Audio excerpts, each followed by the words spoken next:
Happy mid-afternoon, guys.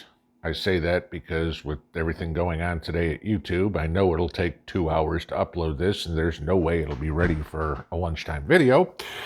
So who knows? It'll probably be 2 o'clock when this thing finally gets up. But I want to throw this idea out there, and this is a little longer term thinking. A country within a country, a parallel economy. Okay, I'm going to give you this. And again, talking this morning about Biden's executive order and a cashless society and et cetera, et cetera. What if there was a group of people that refused to participate? Preppers? Okay. And I'm talking about more than the barter economy that in an SHTF situation that we'd be part of. Okay. We all know that with the exorbitant spending that this administration is doing, whether it's student loan forgiveness, whether it's pissing money away into Ukraine left and right, whether it's supporting, $300 million for illegals to stay in luxury hotels in New York. Don't even get me started on the class at the University of Texas about Taylor Swift songs, and the quality education.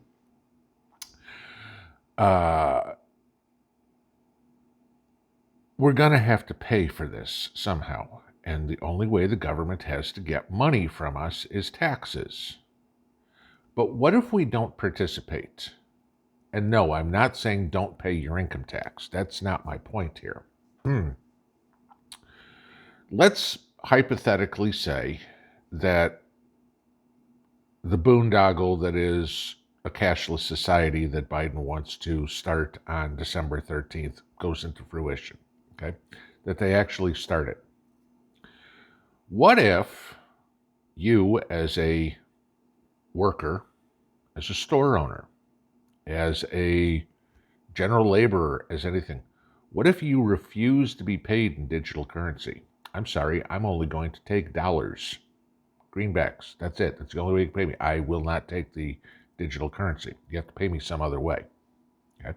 Pay me in bullets, pay me in beans, pay me in Band-Aids, pay me in gold and silver. I refuse to have digital currency.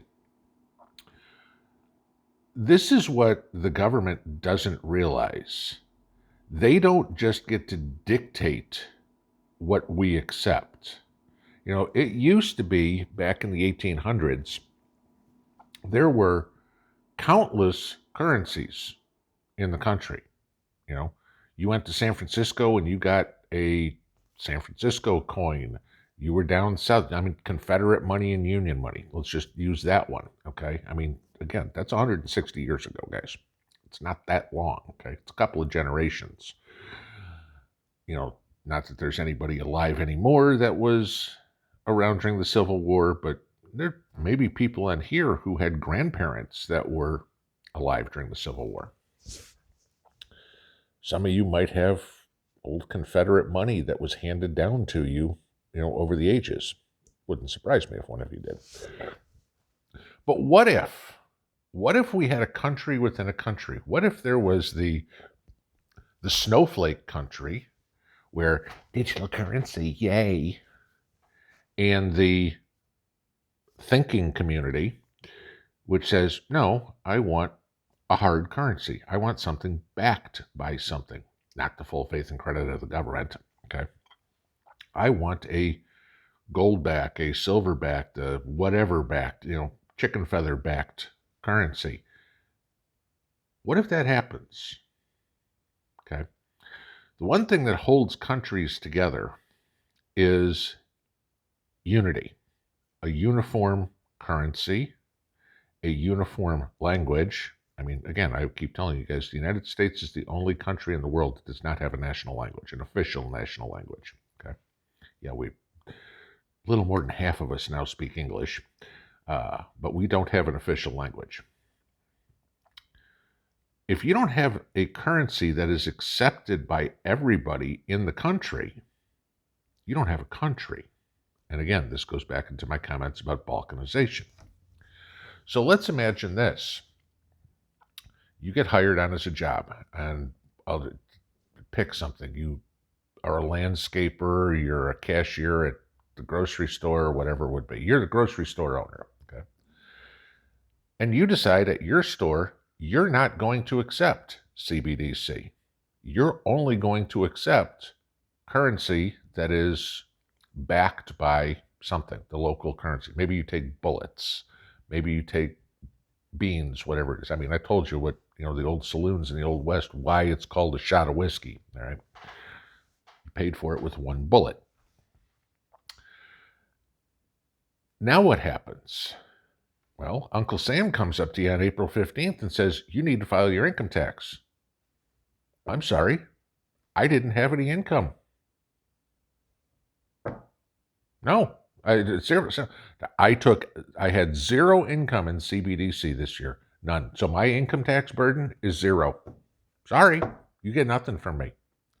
Well, you're in the back room counting your silver coins, counting your gold bars, whatever the hell it would be, that you're trading with the local cattle farmer, the local farmer, the whatever for your goods and services. Oh, you have to pay your property tax. No problem. You know what? I'll take my silver coin, my gold bar, or whatever to the currency exchange, the bank, whatever it would be. Yes, I'd like to trade this in for CBDC. I need $1,300. Okay. And, let's just say that's what it is. All right. I take in 52 ounces of silver and they give me $1,300 in CBDC, saying $25 an hour, just making math easy. And I go pay my property tax. Well, where did you get that? Well, I sold some things that I owned. That's where I got my currency to pay my taxes. You didn't have any income. Nope. Not a single bit of CBDC did I earn this year. Did my store here find any transaction that I did? It's all electronic, right? You should be able to see exactly every transaction I made in CBDC. There aren't any. Therefore, I owe no income tax. Get my point? Parallel economy. It's coming. There will be a lot of people that say no to the cashless society. Will cash be different? Yes. But money is only worth something to somebody else if they'll accept it. We have a common acceptance in the United States that this little, 3-inch by 8-inch piece of paper with green ink, or piece of cotton with green ink on it, has value. It's just accepted. If everybody in the country stopped accepting that it has value, it'd be a 3 by 8 piece of paper with ink, or a piece of cotton with ink on it. That's it. Have no value. You wipe your ass with it.